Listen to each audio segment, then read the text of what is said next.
mau mempresentasikan teknik analisis tingkat kesyukuran. Nah, sebelum kita mulai diskusi, marilah kita bersama-sama berdoa terlebih dahulu ya. Kesukaran soal. Tingkat kesukaran butir soal tidaklah menunjukkan bahwa butir soal itu baik atau tidak. Tingkat kesukaran butir hanya menunjukkan bahwa butir soal itu sukar atau mudah untuk kelompok peserta tes tertentu. Butir soal hasil belajar yang terlalu sukar atau terlalu mudah tidak banyak memberi informasi tentang butir soal atau peserta tes. Besarnya tingkat kesukaran berkisar antara 0,00 sampai 1,00. Untuk sederhananya, tingkat kesukaran butir dan perangkat soal dapat dibagi menjadi 3 kelompok, yaitu mudah, sedang, dan sukar, sebagai pedoman menurut Ari Kunto tahun 1999.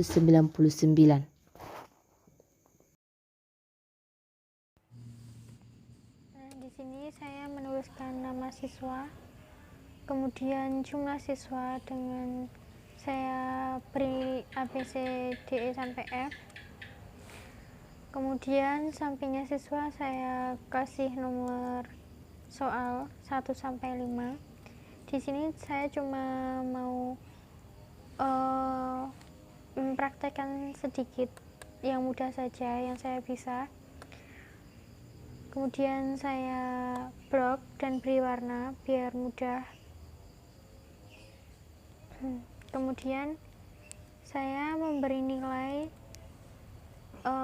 anak-anak tersebut.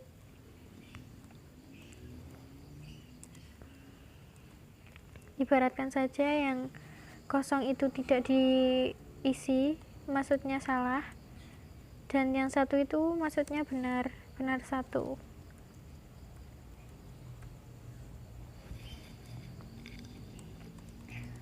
Saya sampaikan nomor 5, semua saya isi terlebih dahulu.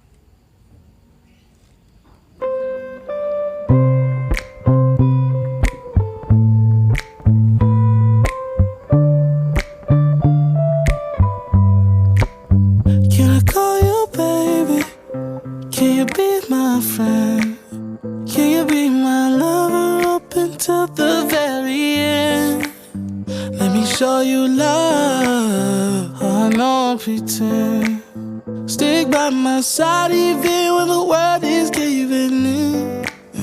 Oh, don't you worry.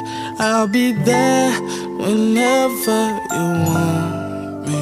I need somebody who can love me at my worst. No, I'm not perfect, but I hope you see my worth. Kita isi jumlah dan mau menghitung keseluruhannya. Rumusnya sama dengan sum buka kurung dari C6 sampai CEG6 itu kita garis lurus dan tutup kurung, kemudian di enter. Nah, itu hasilnya, hasil dari nilai si A tersebut, jumlah yang dijawab si A. Terus kita tarik garis ke bawah. Nah, itu sudah selesai. Kemudian kita jumlahkan yang nomor 1 sampai yang nomor 1 yang kejawab oleh 6 anak tersebut. Sama rumusnya sama dengan sum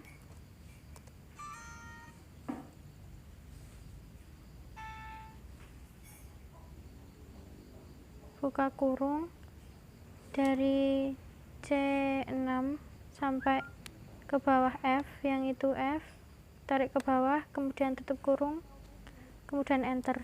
Nah, itu sudah terjumlah. Kemudian tarik lurus ke kanan, sudah selesai. Gimana kita mencari indeks kesukaran? Nah,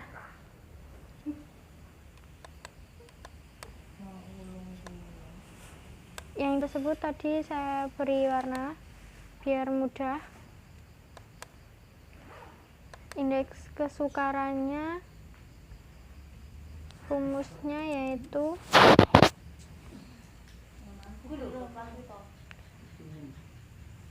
jumlah nilai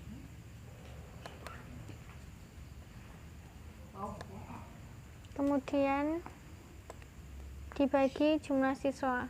Siswa kan ada 6. Nah, berarti sama dengan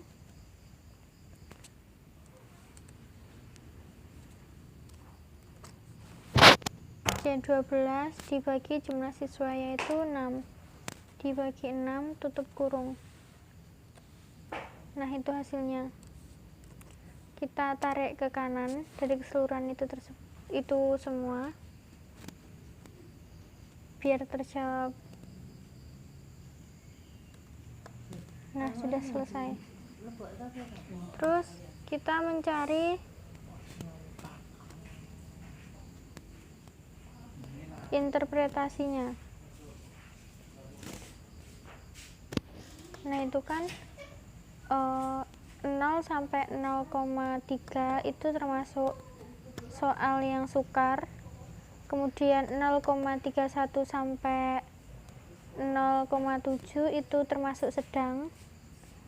Dan 0,71 sampai 1,0 itu termasuk soal yang mudah. Terus kita interpretasikan ke yang sudah saya kerjakan tadi.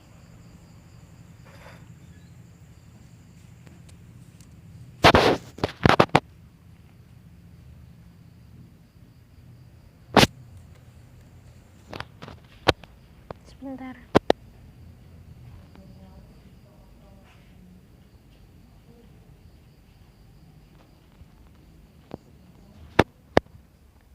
Nah, kita tulis terlebih dahulu interpretasi. Nah, soal nomor 1 kan itu jawabannya 0,5. Nah, itu kan termasuk sedang.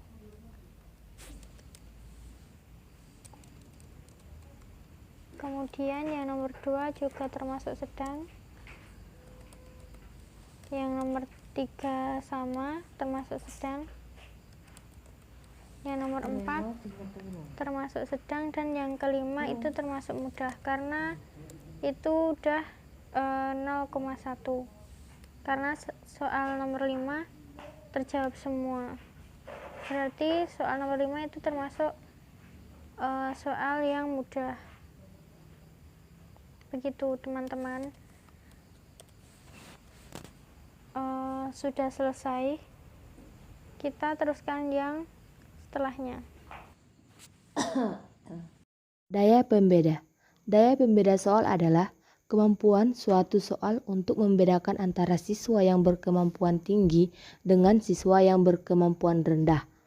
Cara menentukan daya pembeda soal butir yaitu dengan daya pembeda butir soal dihitung dengan menggunakan persamaan. Kemudian yang kedua, kita menentukan daya beda soal. Nah, itu kan data yang pertama tadi yang mencari kesukaran soal. Nah, kita copy untuk mencari daya beda.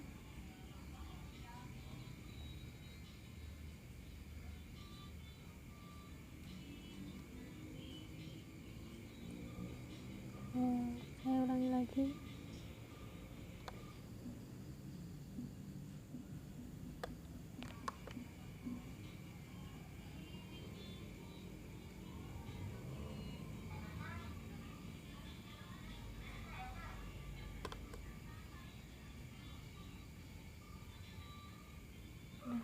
Sudah ketemu, sudah tercopy. Nah, sebelum kita mulai, kita menentukan mana soal. Nah, kita persamakan dulu. Kita saring terlebih dahulu mana yang termasuk jawaban benar siswa atas dan jawaban benar siswa bawah.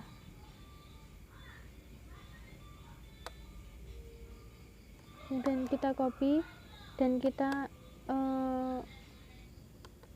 turunkan satu kotak. Nah, jadi kita mencari benar siswa atas, jawaban benar siswa atas, dan jawaban benar siswa bawah.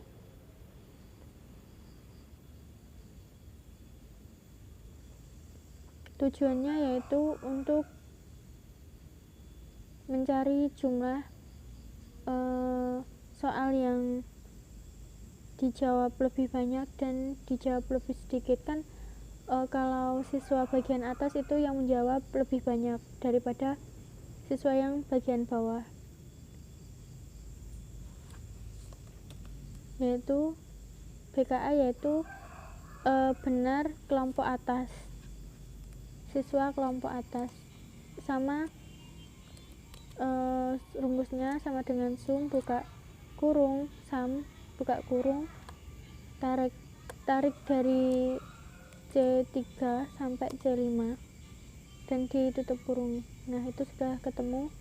Terus kita garis lurus ke samping seperti tadi, rumusnya sama. Nah, mencari jawaban benar kelompok bawah itu sama, rumusnya kayak yang di atas tadi. Kita tulis yaitu BKB karena benar kelompok bawah jawabannya. Rumusnya sama seperti yang sebelumnya, ya sama dengan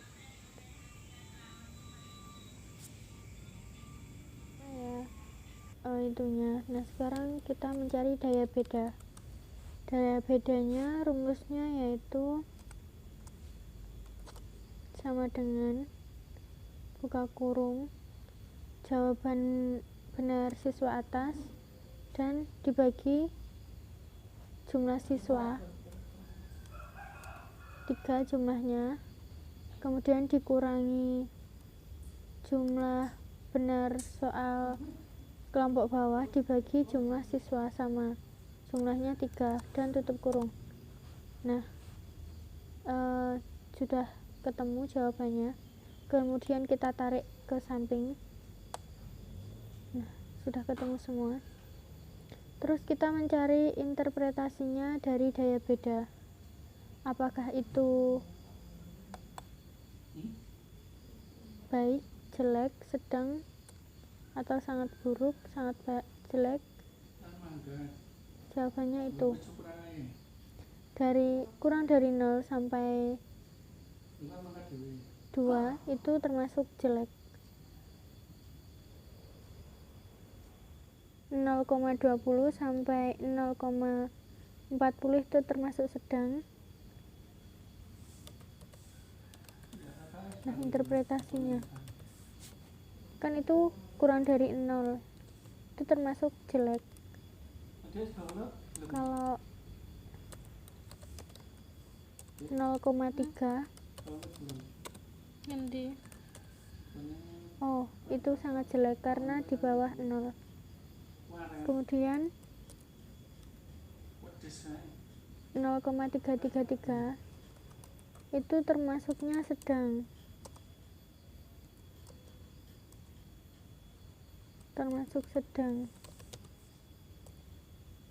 karena tadi yang sangat jelek itu kurang dari 0 sampai 2. Nah, itu kan lebih dari 2, makanya itu termasuk sedang.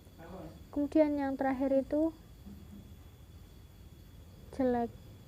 Nah, buka lagi, itu termasuknya jelek. Nah, itu 0,40 sampai 0,70 itu termasuk baik, 0,70 sampai 1,0 itu termasuk sangat baik.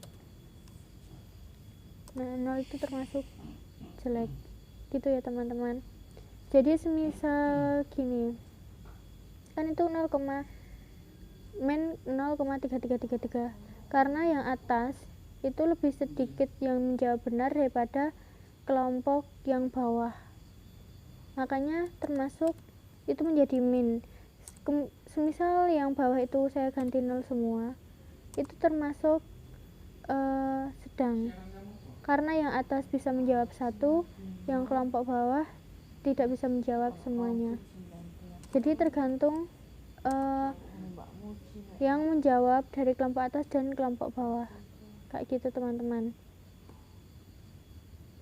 Nah itu ya teman-teman, semua sudah saya jawab. Nah itu rumusnya kayak gitu, itu interpretasinya dari daya beda gitu.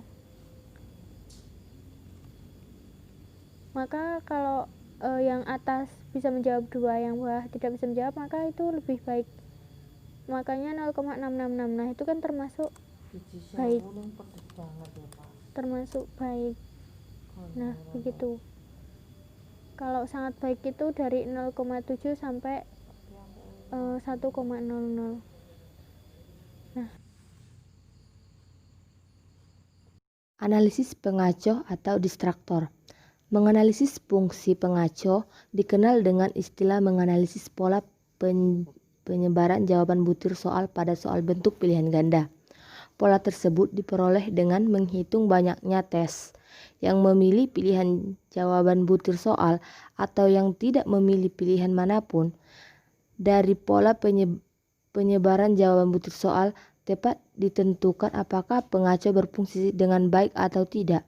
Suatu pengacoh dapat dikatakan berfungsi dengan baik jika paling sedikit dipilih oleh 5% pengikut tes. Nah saya cukupkan presentasi pada kali ini. Banyak salahnya mohon maaf. Terima kasih. Wassalamualaikum warahmatullahi wabarakatuh.